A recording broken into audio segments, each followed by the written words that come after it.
For most machines, you will find the instructions on how to wind the bobbin up at the top of the machine and how to thread the sewing machine all along as you go. And a lot of them will have numbers as to what you're supposed to do first and second. So the first thing we do here, we have a little diagram. We're going to put our thread over the thread guide. And then we're going to take it around the bobbin winder disc because we're winding the bobbin, and we're going to take it over towards the bobbin winder pin. Now we're going to take the end of our thread and put it through the hole that's in the bobbin. Now we'll go ahead and put our bobbin on the bobbin winder pin. Sometimes there's a groove that matches up with the bobbin. And then you are going to take the bobbin winder pin and push it to the right. This is called the bobbin winder stop.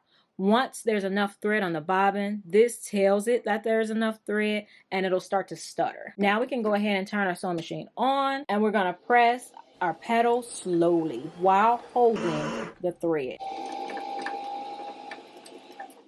Once we have enough thread where we know it's not going to come unthreaded, I normally just cut that short. And then we continue to wind our bobbin. Alright, once it starts to stutter a little bit, then that lets you know it's done. Once it starts to touch the bobbin winder stop, and you can go ahead and cut it free. Now we're going to take this bobbin winder pin, pull it to the left, and pull the bobbin off.